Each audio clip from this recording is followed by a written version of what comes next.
Pronto. Nós estávamos justamente nessa parte aqui, ó. Lendo então a grande síntese, né? Permanecendo no campo das vibrações puras, ou seja, as do éter, excluindo as da série das últimas fases de vibrações dinâmicas, de degradação em meios mais densos, no ápice da escala, encontramos a eliticidade como forma mais evoluída, de frequência vibratória mínima e comprimento de onda máximo. Quando ele fala eliticidade, ele está falando, tudo é ondas eletromagnéticas, mas ele está falando principalmente a eliticidade que a gente usa nas nossas casas, né? Que é 60 Hz, é a frequência mais baixa, né? Então, por isso que ele está falando que o comprimento de onda de 60 Hz é gigantesco, né? É quilômetros e quilômetros de distância. A frequência de vibrações tornou-se mais lenta, a onda estendeu-se. A potência cinética aqui se amorteceu numa zona mais tranquila. Chegada a esse ponto, as formas dinâmicas criaram o substrato de um novo impulso poderoso, de um novo modo de ser. A evolução, ao atingir o mais alto vértice da fase dinâmica, caminha para novas criações. Passa desta sua última especialização, mediante a reorganização das formas individuadas, em unidades múltiplas coletivas, a uma espécie de classe mais elevada. Sem essa retomada evolutiva, o universo dinâmico tenderia por degradação ao nivelamento, à inércia, à morte. Porque quando não há mais diferença, né, quando a frequência para, pode-se dizer assim, você não tem mais dinamismo. Por isso que ele fala que ela tenderia a morrer. Por isso esse processo de transformação. Esse seria seu fim no momento mais avançado da degradação da energia, nos primeiros sinais de velhice das formas dinâmicas. O íntimo, o intenso trabalho realizado, que na substância não é degradação, mas maturação evolutiva, não fosse utilizado e as espécies dinâmicas, finalmente maduras e prontas, não se organizassem em individuações mais complexas. Então, ele tá vendo como essa diminuição da frequência, né, uma transformação da substância que está apresentando na forma de energia em outra forma. Como no último degrau da série estequiogenética, os corpos radioativos se transformam em energia, assim, no último degrau da série dinâmica, a helicidade transforma-se em vida. Tal como a energia significou diante da matéria o princípio novo do movimento por onda, e a nova dimensão tempo, assim a vida diante da energia significará o princípio novo da unidade orgânica, da coordenação de forças. O princípio da transmissão dinâmica é levado ao entrelaçamento inteligente de contínuas trocas e o aparecimento da nova dimensão, consciência. Esse é um ponto em que realmente a ciência está longe de fazer essa correlação que sua voz faz aqui, que é o surgimento da vida, né? A gente fala que na física a vida não é explicado. É uma grande violação das leis da física que a gente conhece, é o surgimento da vida, né? Ela viola, mas sua voz coloca aqui que ela é justamente essa transformação da energia em vida, né? E é muito interessante, porque aparece a consciência, né? Como que surge, como que é esse despertar. Não sei se ele vai falar exatamente, né? O próximo capítulo da matéria é a vida, né? Vamos ver o que ele fala. Se alguém quiser fazer comentário, me chama, tá? Que senão eu, às vezes, não presto atenção. Da mesma forma que a natureza cinética dá à energia sua característica fundamental, a de transmitir-se, dimensão espaço que ascende a dimensão tempo, ele está dizendo que quando você transforma da matéria para a energia, surge o tempo, porque ela precisa ser transmitida, ela precisa percorrer o espaço. E com isso surge a questão do tempo, né, dessas oscilações. O que marca o tempo é justamente a vibração. E a vibração é o que a gente chama de energia, a energia sendo transmitida de alguma maneira, né? O novo princípio da coordenação das forças num mais débil caduco, porém mais sutil, complexo e profundo entrelaçamento cinético. Da energia elevada à vida, sua característica fundamental de consciência. Dimensão tempo, que ascende à dimensão consciência. Então, ele coloca a consciência como como se fosse o segundo nível do tempo, né? A gente tinha o espaço, 3 dimensões, aí surge o tempo como uma primeira dimensão temporal, ou primeira dimensão dessa nova forma, né? Aí surge como segunda dimensão disso aí, a consciência, né? A gente tomar consciência das coisas. Quem não tem consciência, ele vive o tempo, mas não tem consciência do passado, do futuro. A partir do momento que a gente tem consciência, a gente pode pensar no passado, pode pensar no futuro, a gente consegue viajar no tempo, né, pela consciência. É como se ela te desse fosse um upgrade, né? Deixa eu só falar uma coisa que tu está falando em termos de tempo, de consciência. Às vezes eu tenho, assim, já aconteceu comigo de ter regressões, né, das minhas vidas passadas. E eu vivi aquele momento, estou agora no século XXI, e vivi aqueles momentos tal como eu tinha vivido. É uma coisa assim, de tempo e espaço que é relativo, vamos falar assim. E no caso também que eu gostaria de falar, eu não sei como é que fica armazenado nesse HD, que é uma coisa assim de todos os momentos, sabe? É muito grande esse arquivo, e ele está lá e a gente pode acessar e vive aqueles momentos tal como era. É isso só que eu queria acrescentar. Eu não sei como é que fica essa dimensão, tempo e espaço nessa situação. Entendeu? É tipo como a gente fosse buscar um programa lá e executasse aquelas tarefas daquele programa, alguma coisa assim, né? É difícil entender essa parte mesmo, sabe? Porque é completamente novo para a gente, né?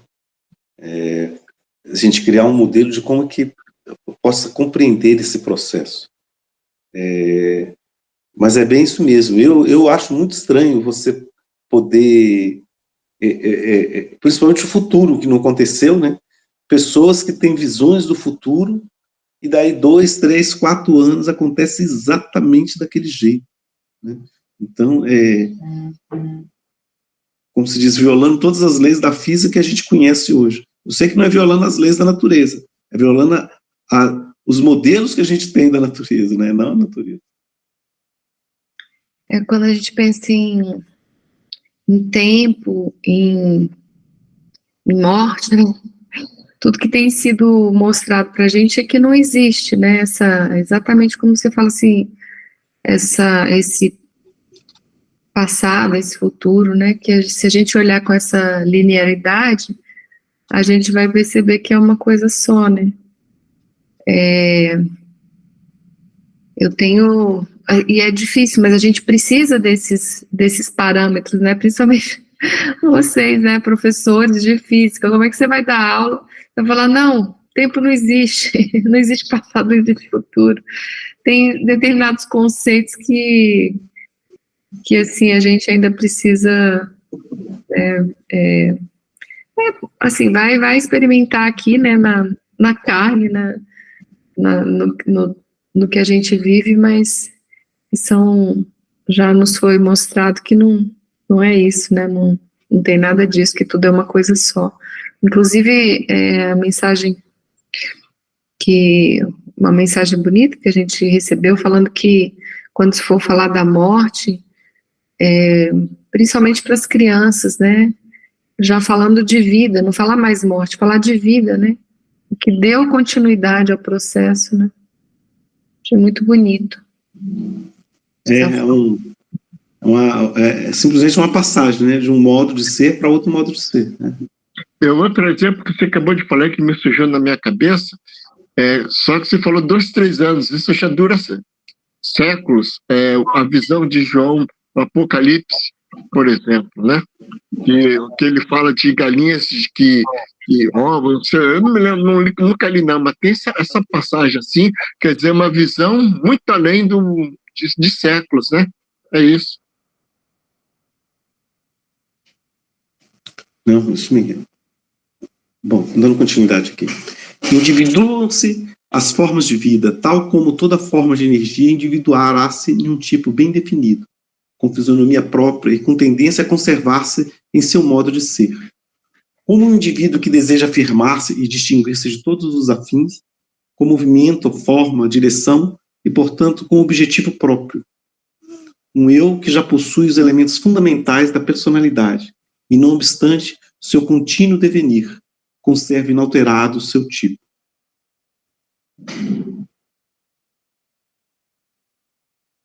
Nas formas de vida, o princípio da individuação... Peraí que o meu... Ele está dando... Oxe. Por que ele não quer andar?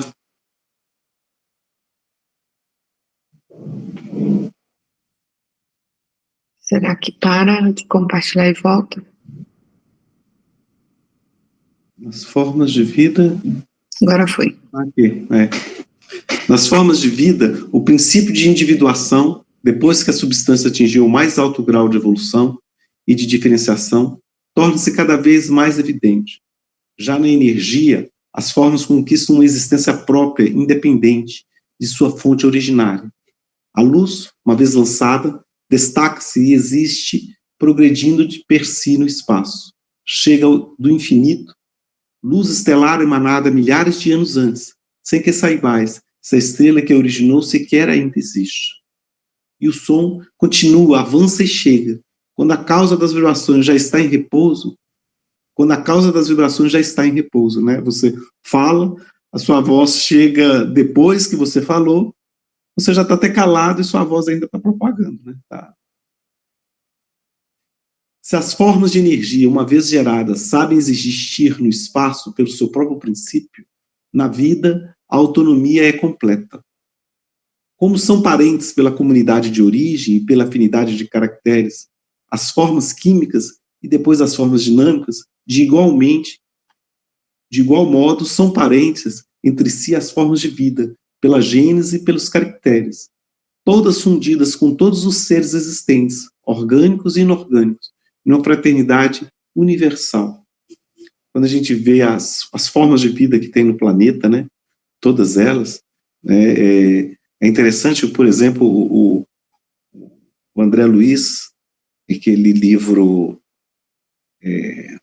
Evolução em Dois Mundos, né, ele coloca que a evolução das espécies, né, quando a gente está no útero materno, a gente quase que vivencia todo o processo evolutivo, né, desde do óvulo, a fecundação, começa a aparecer os primeiros, o ser começando a se diferenciar, parecendo um girinozinho, parecendo um peixezinho, depois um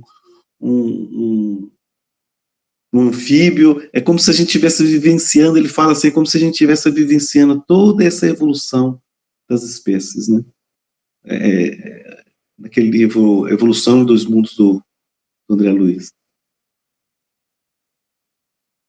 Irmandade substancial, constituída de igual matéria, idêntico modo de ser, do mesmo objetivo a atingir. Fraternidade a que se deve a possibilidade da convivência, simbiose universal e todas as trocas da vida que são sua condição. Ele coloca aqui não só o surgimento da vida, como a necessidade da vida se fazer essa troca, né? Para ela que ela possa existir, tem que ter troca entre vidas, né? O tempo todo um passando para o outro. Aqui a gente está começando a entrar na área que foge um pouco da minha alçada, que é a física, né? Que é entrando na biologia, né? Então, aqueles que tiverem mais à vontade com a biologia, por favor, tá? Voltemos um olhar ao caminho percorrido. Beta, que é a energia, concentrou seu íntimo movimento no núcleo, unidade constitutiva do éter. Nesse ponto, o movimento de descida involutiva ou de concentração cinética ou de condensação da substância inverte-se em direção oposta, de subida evolutiva ou de descentralização cinética. O núcleo, síntese máxima de potencial dinâmico no ponto beta indo para gama, do transformismo fenomênico, reconduz por sucessiva emissão de elétrons a energia cinética concentrada. Percorramos a fase gama, assistindo ao desenvolvimento da série estequiogenética. Se na química temos como primeiro estágio o hidrogênio, na astronomia temos a nebulosa, isto é, a matéria jovem e o universo jovem, estado gasoso, estrelas quentes, fase ainda de alta concentração dinâmica. Está dizendo que as estrelas, o principal substância das estrelas é o hidrogênio, né? E é ele que dá vida à estrela e, consequentemente, vida a todos nós, né? Enquanto de um lado desenvolve-se a árvore genealógica das espécies químicas, do outro evolui a vida das estrelas, que envelhecem, resfriam-se, solidificam-se, assumindo constituição química, luz e espectros diferentes, afastando-se do centro genético do sistema galáctico. Há uma mentoração paralela, integral da substância e da forma. 92 elétrons são sucessivamente lançados fora da órbita espiraloide nuclear. Cada um deles continua a girar em sua órbita, ligeiramente espiraloide. Sucessivamente constrói seus edifícios atômicos, cada vez mais complexos, dos corpos químicos e compostos, segundo a escala de pesos atômicos crescentes. Aqui, nós estamos em 1932, esse livro foi escrito, né? A forma como as substâncias químicas que são geradas, né, os modelos mais aceitos hoje é no interior das estrelas, através da fusão nuclear, né?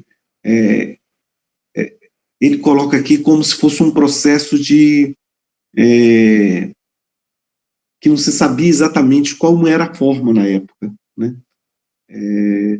Mas é um modelo que se tem de como que as substâncias químicas vão sendo geradas, né?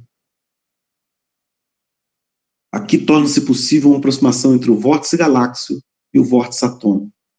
A gênese e o desenvolvimento do primeiro pode dar-nos um exemplo tangível da gênese e do desenvolvimento do segundo. Ele está colocando como se os elementos mais pesados fossem mais desenvolvidos que os elementos mais leves, como o hidrogênio. E dentro da nossa galáxia, viver perto do centro da galáxia é praticamente impossível, porque a energia lá é tão grande, tão intensa, que não tem condições de vida similar à nossa, né? Então, por isso que a gente hoje está na periferia da galáxia, né? Onde você tem condições suficientes para ter vida semelhante à nossa, né? Aí ele coloca que quanto mais longe do centro da galáxia, né, mais vida vai surgindo, né? Essa é a proposta dele, pelo que eu entendi, né? Enquanto a energia concentra-se no núcleo, centro genético das formas de gama, paralelamente o universo, na fase dinâmica, concentra-se na nebulosa mãe, da expansão espiraloide galáctica, né? A nossa galáxia é tipo uma espiral, né? Em que no centro da galáxia, hoje, acredita-se que tem um grande buraco negro, né? Na época que, em 1932, esse conceito de buraco negro ainda não existia, né? É coisa mais recente. Então, com certeza, ele teria argumentos e coisas a falar que seriam muito intensas. Tanto que você não sabe exatamente o que acontece dentro do buraco negro, né? Não se tem modelos. Para onde que vai toda aquela energia que se concentra dentro do buraco negro? Não se faz ideia, né? Pelo menos com a ciência de hoje não tem ideia, ela só sabe que, não sei. Isso ocorre com uma técnica que coincide com o desenvolvimento espiraloide do átomo. Uma vez mais, os fenômenos confirmam a atuação da trajetória típica dos movimentos fenômenos, em seus dois movimentos, involutivo e evolutivo. Ele coloca, então, a evolução da galáxia, comparando a galáxia com o próprio átomo, né? Coisas girando em torno de coisas, né? Seja uma dinamicidade, e quanto mais vai para a borda, mais condições tem de ter vida igual a gente pensa, né? Assim, do éter, último termo da descida de beta, nasceu a matéria que depois, por evolução atômica, atinge as espécies radioativas. Primeiro os corpos de peso atômico menos elevado, depois os de peso atômico mais alto. Primeiro o magnésio, o silício, o cálcio, mais tarde aparecem os elementos mais sólidos, como prata, platina, ouro. menos jovens. Vós os encontrais no velho sistema solar, sua parte mais solidificada e resfriada dele, os planetas. Tanto que, desde que o planeta existe prata, platina, ouro, ou seja, esses processos levam milhões, bilhões de anos para acontecer. Os corpos simples, no estado gasoso, como hidrogênio, oxigênio e nitrogênio, são mais raros em nosso globo. O hidrogênio, sim, o oxigênio e o nitrogênio não é tão raro, né? A atmosfera toda é feita 70% de nitrogênio. Aqui aparece a radioatividade como um fenômeno tão difuso, como uma função inerente à matéria, em vista do estágio que se encontra em vosso planeta. Ele faz essa questão mais raro, quando você compara com os elementos da Terra, né? Você tem muito mais ferro que nitrogênio, porque no centro da Terra tem ferro, níquel, né? Tem muito elemento pesado. Os elementos mais leves, o hidrogênio, a gente só tem hidrogênio aqui na Terra, é raro ter na forma de gás livre, né? Mas é na água, né? Ela combinada com outros elementos. Aqui aparece a radioatividade como um fenômeno tão difuso, como uma função inerente à matéria, em vista do estágio que se encontra em vosso planeta. Para o centro deste, onde a matéria manteve-se mais quente e está menos envelhecida, são mais raros os corpos radioativos, tanto que apenas a 100 km de profundidade a radioatividade quase desaparece. Depois de completada a maturação das formas de gama, ocorre também uma expansão do vórtice galáctico, do centro à periferia, com resfriamento e solidificação da matéria. Esta terminou o ciclo da vida e a substância assume novas formas, transforma-se lentamente em individuações de grau mais alto.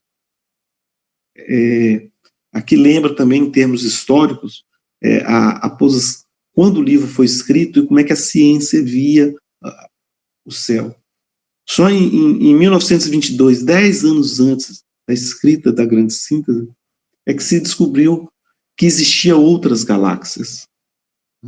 Até antes de 1922, o universo se restringia ao derredor da nossa galáxia. Quando começou a observar que algumas manchas no céu, algumas nebulosas, estavam tão distantes que eram outros universos, aí o que antes a gente chamava de universo, a gente começou a chamar de galáxias.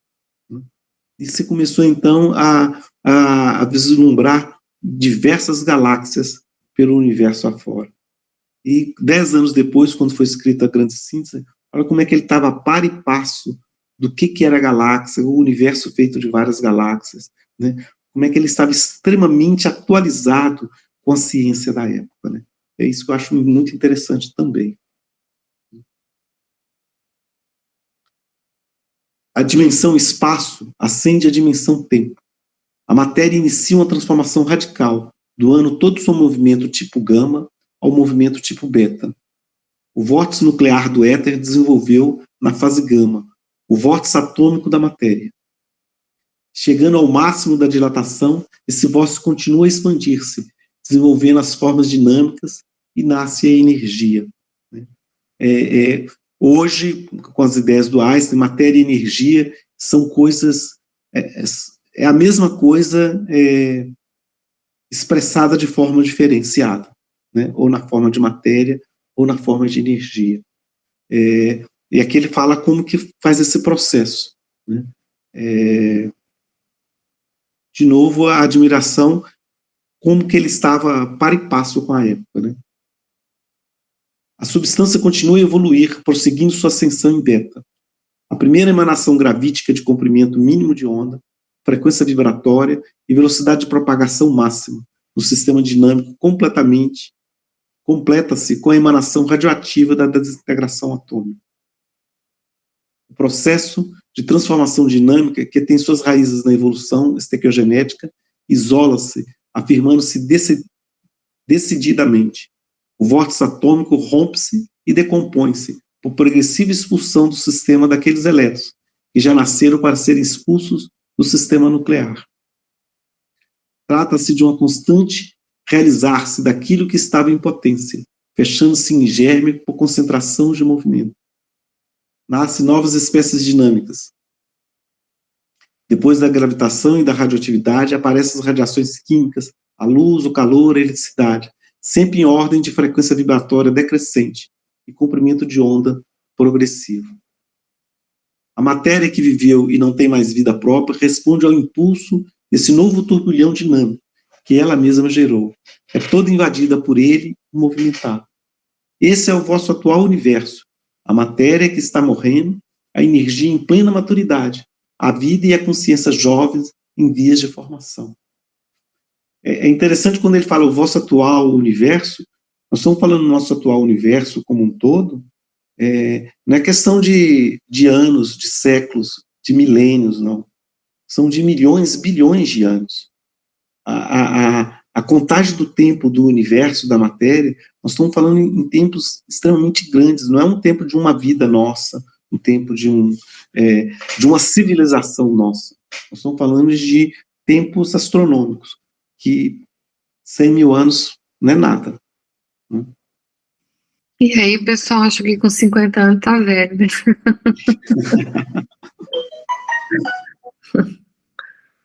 Mas é importante a gente se colocar nesse sistema, né? E achar que a gente não é algo, assim, somos todos, né? Estamos todos né? E pensar que a gente tem esse tempo também, né? Então, voltando um pouco lá na ideia do todo, que nós também temos esses milhares de anos aí, né? Se a gente pensar no nosso processo evolutivo. A gente não pode olhar assim para o nosso hoje, agora, né, e querer comparar com tudo, né? Cada um está em estágios diferentes, né? Sim. Você tem um universo, partes do universo vivendo numa concentração dinâmica muito grande, parte do universo já na sua... Ou seja, você tem em todos os estágios, né? Cada um no seu processo, né? Eu vou só acabar esse parágrafo, só para a gente deixar na vida aqui. Tá?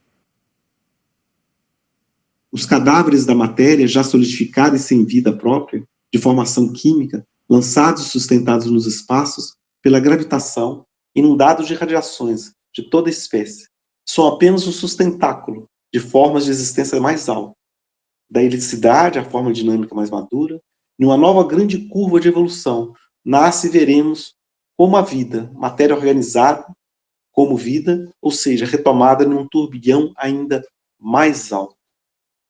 Aí, acho que já deu tempo, né?